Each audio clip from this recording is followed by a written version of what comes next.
Hello, Kodiak fishermen. That picture is of the great Vernon Aston, fisherman extraordinaire, fighting this beautiful silver on the Pasakshak River on Kodiak Island. You know, it's been a real pleasure getting to know Vernon and his friends. They're Kevin, Doug, Brad, and Jason and his son Patrick are also great friends, and Jason was actually leading the group that week. Jason had come up the last year, and he's pretty quick steady, so he was a tremendous help in guiding the guys and helped them navigate their first trip to Kodiak Island. This coho that Vernon has on his line has been out in the ocean for about 3 years or so and is returning to the exact same river where his parents have spawned. I also think I'll take this opportunity to give a few fishing tips, talk about the salmon life cycle, differences between farm and wild salmon, some bear safety ideas, types of salmon. Vernon was telling me that he's a nurse and he visits the lower Green River a lot, and he really has perfected his art and craft. I look forward to fishing with him, and as I spent a lot of time going over on the big Flaming Gorge Reservoir part of that lake, fishing for trout, lake trout, kokanee, rainbow, and those are the waters that feed the lower Green River. Now Vernon has caught this coho in the area of what I call the mill. I'll use this term on any of the rivers. It's my own term, but it's where the fish will start gathering around at the mouth of the river, and once the tide gets high enough, it can lift the silvers up into the river, and they decide they can start their run. Now, if we were to visit this particular Pasakshak River at low tide, they typically will not be running. They wait till the high tide gets a little bit higher so they successfully can make the run. I got a kick out of this. The silver, he gets it up on shore, and then the wave comes in, kicks that silver right back out in the ocean. I'm sorry, in the mouth of the river, the mill area. He gets to fight it a little bit more. If you saw there earlier, another fisherman had a fish on, and they very wisely, you watch each other, you help each other out, you decided who could cross who, and that's just really Johnny on the spot fishing, watching what the other people are doing around you. So there you go, you got it up on the bank. Looks like that's a big old male. You can tell by the mouth where the hook jaw has begun, which they call a kype.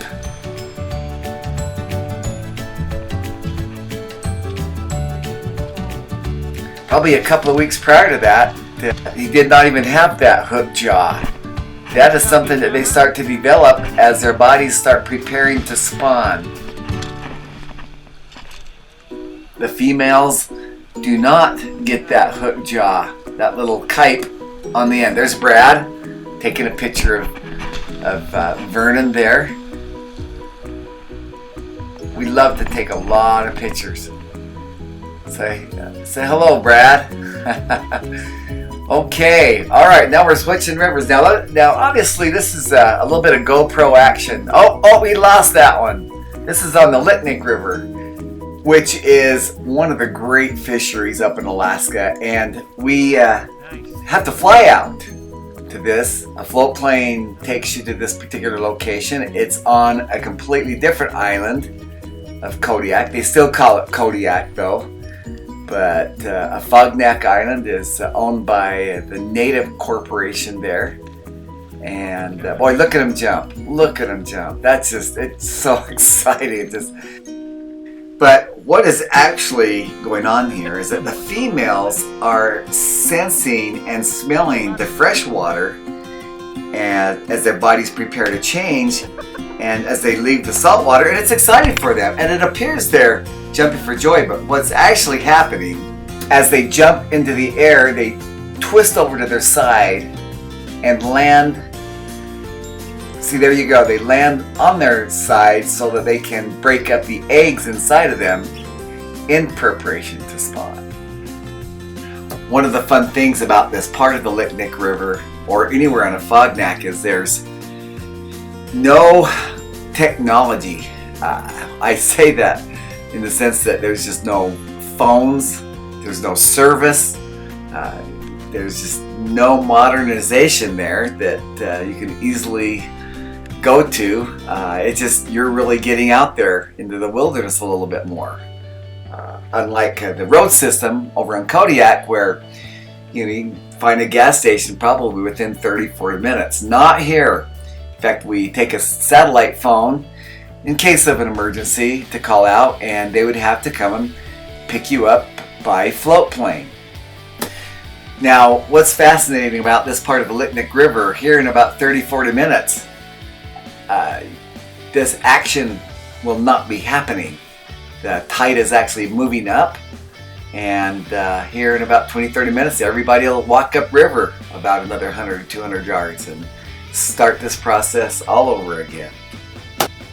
So, future Litnik River fishermen, this applies to the other road system rivers as well, but more so here. The tide's pretty drastic. Can I share a funny story about my brother? He was a little embarrassed at the time, but now he just laughs.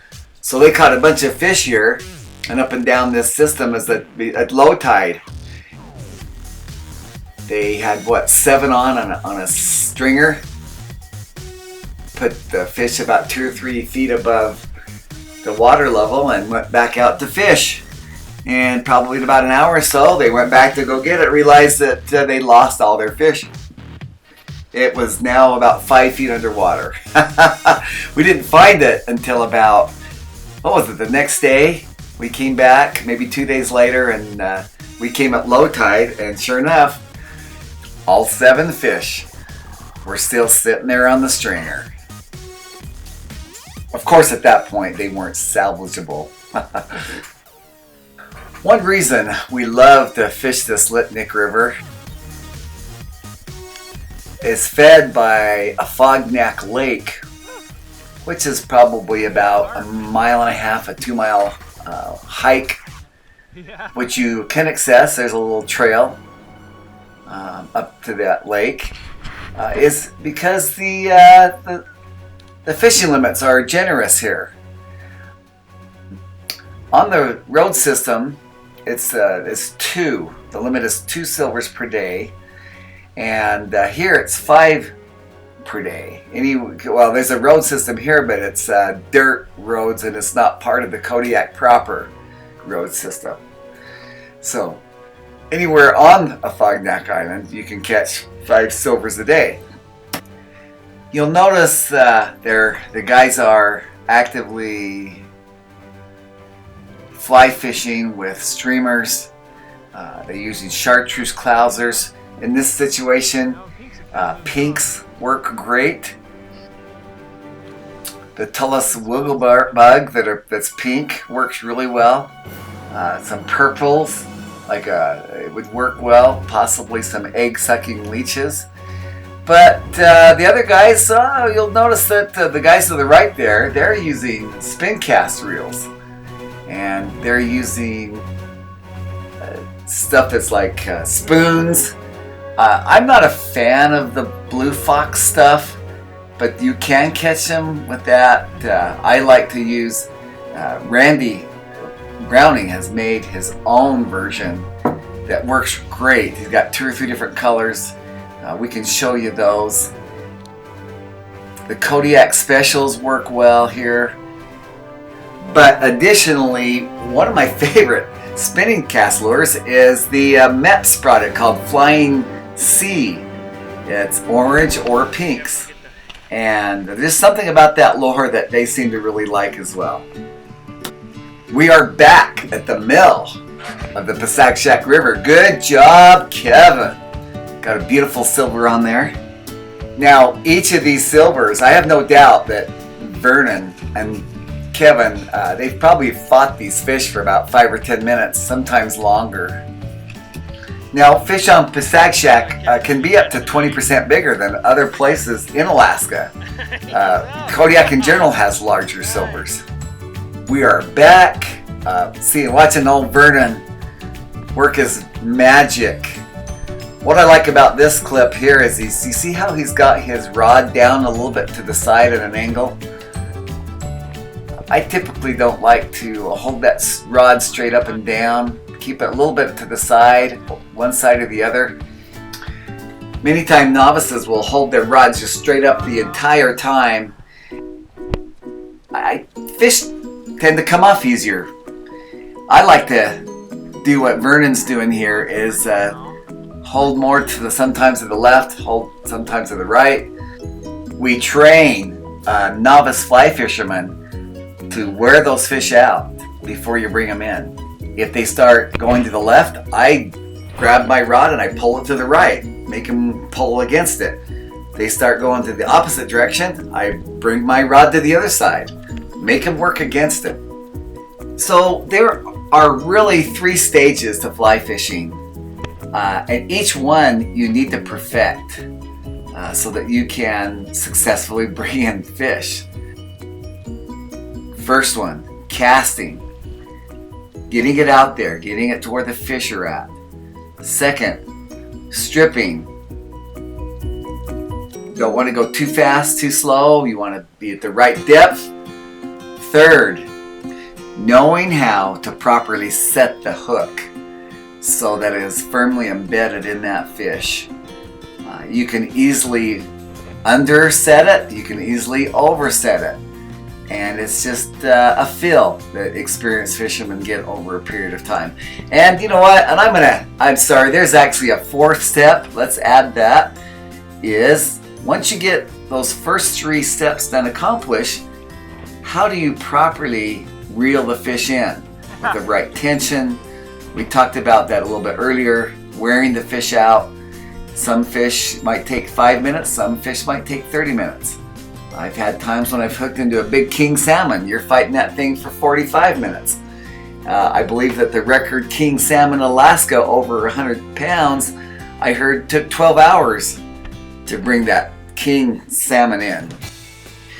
But basically, the number 1 rule when reeling fish in, whether it be spin cast or fly fishing, make sure that your drag is set, or that your fishing technique never allows for slack to get into the line.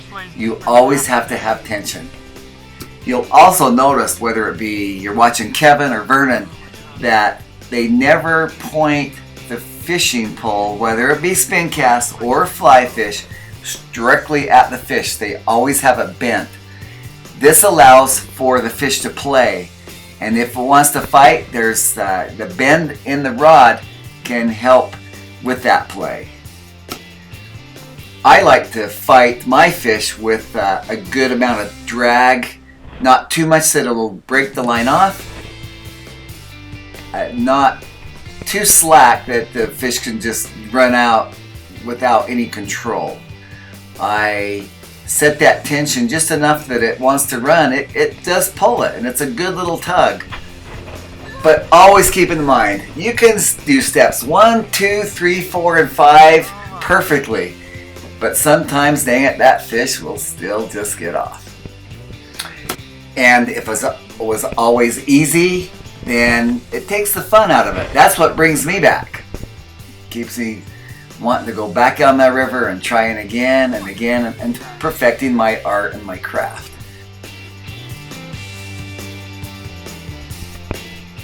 Vernon has snagged this fish, which is easy to do sometimes, and he's going to do the right thing. He's going to reach down and let this fish go. It's actually easier to fight a fish when you do catch it in the mouth. When you catch it in the body or the tail, it's a lot harder to bring in. At this stage, it's important to keep a good set of pliers or heavy-duty forceps. You can get it out with your fingers, but it's sometimes can be fairly tough. In fact, it wouldn't surprise me if he actually gets his forceps out and remove that hook. Don't get the cheap forceps. Get the heavy-duty ones, or a good set of fisherman's pliers that you can keep right on your side in a holster, or that using a zinger that it zings on and off your chest. I'm glad Vernon got a little bit of this video. It's fun to take off on a float plane. If you've never had that opportunity, take that chance if you get one. It's thrilling to see that plane sit right on the floats and have it get the speed up and fly right off the water. It's just it's a new experience and a beautiful experience. The only time we jump on a float plane is when we do what I call the fly out. So if you ever hear me use that term, that's on the float plane. It's not going from Anchorage to Kodiak. Those are all jet engines or prop planes. Now what's interesting, you saw those females earlier jumping and landing on their sides to break up the eggs. Each female typically lay 3,000, 3,500 eggs. In actuality, only one out of every 1,000 eggs actually turn into a fully mature silver salmon. If you get a chance to go to YouTube videos and watch the salmon spawn, the females will flap their tails to provide a bed to lay her eggs in, and then both the females and the males will line up side by side, and the female will then drop her eggs amongst the bed that she just prepared, and simultaneously the male will drop his milk or sperm right on top of the eggs. And it's not too long after that their bodies will totally decompose and die and provide nutrients to this very same river system that they were born, and their fish children will be born and provide nutrients for them as they grow and become bigger fish. There are 7 stages of development from beginning to end. It starts out with the egg, obviously, and then the fertilized egg is called an 11, and you'll see in many pictures that you'll actually see the eye develop first, and as it gets bigger, it will have it's still hooked to its sac, the egg sac, as it gets nutrients from. That's stage 2, is the 11. Stage 3 is a fry, what they call fry. It's a picture with stripes on it, the distinctive stripes, and then stage 4, they turn into what's called parr, P-A-R-R, and that's like your teenager salmon. During this stage 5 period, they slowly lose that distinctive vertical stripe pattern. They become what's called smelt. And this is the final stage before they leave their natal birthing areas of the river. And again, we're about several months later, and they're getting ready to head out into the ocean to become an adult, which is stage 6. Which the whole goal here is to develop their muscles and their bodies to do the whole thing again. Oh, I want to interrupt this a second, and it looks like we've got right here we've got Vernon that gets a big old salmon on right here. And what's quite remarkable is he's fighting it good. Watch what's happened.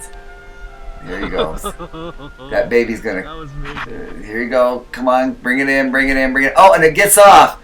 And then, watch this. Immediately, another one, either the same one or a different one, hooks onto it. That's great. Big silver and that's the same one. Okay, then a salmon enters what I think is one of the most remarkable stages, and that's stage 7, the spawning adult. This is where they return to their natal birth area. They have to remember, after being out in the ocean for many years, the exact same river, the exact same rivulet, the exact same stream that they were spawned in. And scientists still don't entirely understand how they do this. There is some thought that they use the magnetic field of the Earth to help them and navigate back to their natal birthing area. There's some that feel like they use the magnetism of the Earth to at least get them back to the stream, and then they use their olfactory glands to go up, or they move up the river. They'll pass through this side stream, until the river, the side river has the right smell. Then they'll go up that one. They'll pass another side stream, until their olfactory glands tell them, okay, I got to go up this river. And this could happen many times, especially those who swim up to 100 miles to get back to their natal birthing area. And during this final drive, look at the obstacles they have to overcome. Kevin. One of the big ones is, of course, bears, who fatten up for the winter survival during hibernation. And of course, there's me and you. You know, we love fishing them during this time period. One of the other big obstacles are waterfalls. Salmon bodies are built, and their muscles, for sudden, quick bursts of speed. And they will try over and over and over again until they succeed. I have to tell you, I have a little soft spot during this time period. You'll see the famous videos of the bears at the famous Brook Falls. These poor salmon are trying over and over and over, and they try so hard, only to land in the mouth of a bear standing right at the top of the falls. He's worked so hard, you think, oh man, that fish tried so hard only to end up a lunch. But that's the cycle of life. Well, there's just a really quick study of the life of salmon. It's pretty typical of all the 5 Alaska salmon species. But this process has been happening for thousands and thousands of years. Life and replenishment. Life and replenishment. And that's why we have to be careful that we don't mess up things. Man sometimes thinks we know how to manage a resource. We do our best, but sometimes we mess it up. But this has been going on for thousands and thousands of years. And what a great sustainable resource that we have in salmon. If it wasn't for salmon, I think the Pacific Northwest, as many other parts of the world, where economies would be extremely hurt. We have to be careful with how we treat this resource. There's a big controversy over right now with farmed salmon. I've become recently aware of the dangers that farmed salmon and the threat they are to the sustainability of wild salmon. They throw 100,000 salmon pond of nets that they can never swim around. They cannot get rid of the sea lice that's on their bodies. So they spray them with chemicals and stuff that's toxic to humans. I heard some scientists mention that some of those farm-raised salmon are some of the most toxic meat that you can eat. It just made me appreciate more and more the enjoyability of eating wild Alaskan Pacific salmon. I thought it would be fun. Do you guys know what the 5 major Pacific salmon species are? See if you can name them at the top of your head. What's number 1? What's number 2? What's number 3? What's number 4? What's the largest? What's the smallest? So the largest salmon is the king salmon. Alaskans, or the natives, typically call this Chinook, C-H-I-N-O-K, Chinook salmon. And over in the British Columbia area, they call them Tyee salmon. And they can get monstrous in size, up to over 100 pounds. It's crazy. It's fun to see the big salmon being caught. Now, we're going to break here just a second, because here's an event that we've heard of, striper boils. This is cool, because we've got a silver salmon boil going on right here. And you don't witness them very often, but they do get excited. They get crazy, splashing all over the place. You see pink salmon boils quite a few times, but you don't witness a silver salmon boil. And if you watch here in just a second, it looks like Vernon is able to hook into one of these. Let's see. Oh, there you go. He's got one on. Right here. Good for you, Vernon. Look at this. Looks like some of those guys across the way have one on. We'll continue to watch these guys have a ball fighting these fish. You know, no matter how good you are, you're still going to lose them once in a while. But they're doing a great job. But the second largest fish is the silver salmon, and as the natives call it, coho. That's what we're fishing here at Kodiak. They're famous for the large salmon. Fogneck Island, several other areas. There's thousands of streams on Kodiak that support salmon, as well as all the different other species. But one of the other fun fish is the sockeye salmon, or natives call reds. They are plankton eaters. They do not eat meat. Occasionally you can get them to bite a lure or a fly, but typically you catch those by flossing. And these are the fish that get the big green heads with a big old hook jaw and the red bodies, the deep, deep red bodies. Now, all the salmon do turn shaded green head and red bodies to a certain extent, but the sockeye are very pronounced. Now, you heard me use a term earlier called flossing.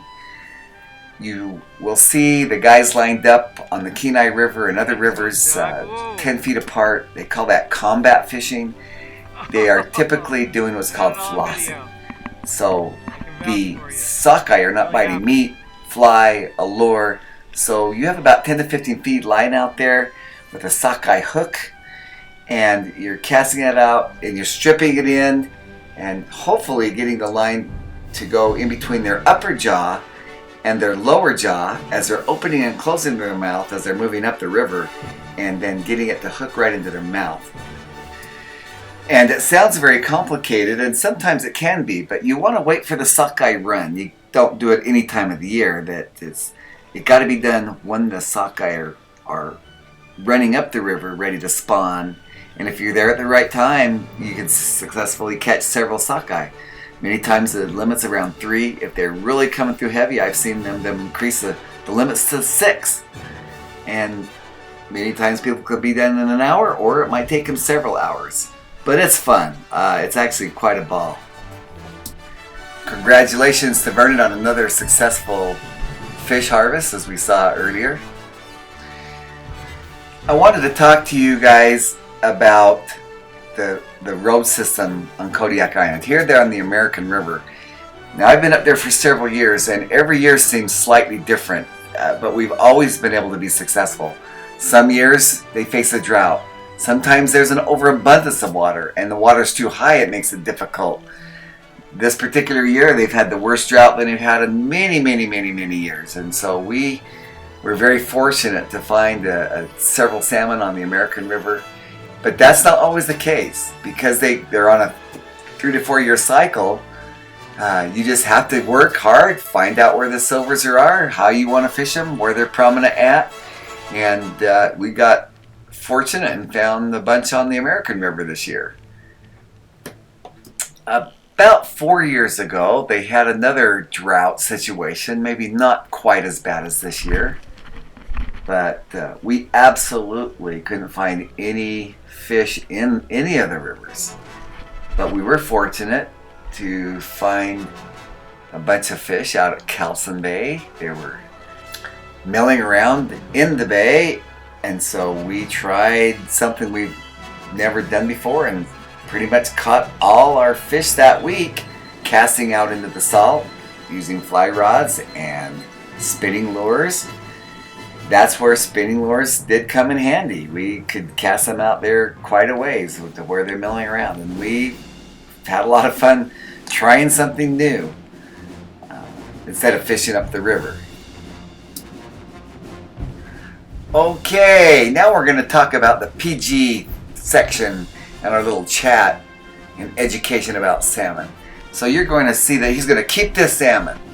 So he's going to take a rock and he's going to stun it and going to knock it right in the head, and that knocks the salmon out so that you can then hold the salmon and then pull the gills or cut the gills. And you'll see him do that here in just a second. Never do this to a salmon. Never do this to a salmon that you're going to release. There's proper care of salmon if you're going to release it. You just simply keep it in the water, gently remove the hook. Never put your fingers inside the gills or touch the gills of the salmon that you're going to release. They're two completely different processes. The one thing you want to do if you plan on taking a picture with that salmon is knock it in the head, stun the fish, remove the hook, then you can hold the fish without blood showing all over the place. I don't think it's cool to pull the gills, then hold it up for a picture while it's bleeding all over the place. It just shows me more respect to the salmon if you take the picture with it, with a beautiful, pristine, the way it's supposed to be shown. See how he's reaching up there and with his finger. And you can, many people like to cut it with a knife. You can pull the gills, and I've done that many times, but be careful. There are some sharp things up in there, and be prepared for a few fine cuts. Then you simply take the stringer and load that salmon on the stringer, and let it stay in the cool water. Do not leave it out for more than 5 or 10 minutes on the bank. That helps preserve the fish as well. He's continuing to let the fish bleed out. Here's a quick little video of pink salmon trying to migrate up the river at low tide. And this is why they typically wait till high tide. Classic example. They'll go up, realize they can't make it, turn right around and go back. Let's finish up this segment talking about bears. I love the Kodiak brown bear. I enjoy being around them. I enjoy seeing them. I enjoy seeing others enjoy them. There's a couple of interesting things about the bears that, first of all, new people are just deathly afraid of these bears. And I can understand why. Hollywood, movies, articles they've seen, news stories. Yes, terrible things can happen. But you can prevent much of it if you just show them the proper respect that they deserve. This is their homeland. This is where they've lived for thousands of years. We're in their home. We're in their habitat. And we are the invaders. And it's important that we remember that and we show them the respect that they deserve. There's been many times I've been on a river and here comes a bear down the river and they're fishing. And I'll look behind me and all my friends are taking off. Which I probably did the first time I saw these bears. But over the years I've learned to watch them and enjoy their beauty and their grace. And I don't think I could now ever shoot a brown bear. I've had opportunities and I didn't pull the trigger. They're just too fun to watch. Okay, but let me clarify. You should keep a healthy distance from these bears and show them the respect that they deserve. If you see them coming down the river, move out of the way, get a healthy distance away. When they move back, verify that they have moved down the river and they're not in the area, and then go back to fishing. Keep an eye out for them. People ask me, do I carry a gun? Do I keep bear spray? I don't carry a gun, but I do carry bear spray, and I have used it once. I did feel that I was not going to be personally attacked, but he was after my fish. I do not want to misconstrue anything other than just do keep a healthy distance away. They can move pretty quickly. Be in numbers. Don't be out there by yourself. There is safety in numbers. So here's a fun little video if you watch above my shoulder. And you'll see a bear photobombing the video. I'll just be quiet here and let you watch this for just a minute.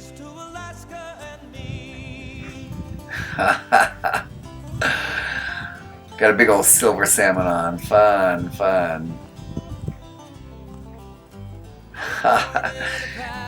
Anyway, guys, thanks for your patience. I know this has been long. I probably did it more for me than you guys. But I love Kodiak. It's a beautiful place. I love seeing you guys succeed. I love seeing you be successful. I love seeing you learn new things. But most of all, it's all about the memories, the fathers and sons, the families that come up and enjoy creating a memory together. Because memories are the family treasure. Here's to Alaska, here's to the people, here's to the wild and here's to the free. Here's to my life in a chosen country, here's to Alaska and me.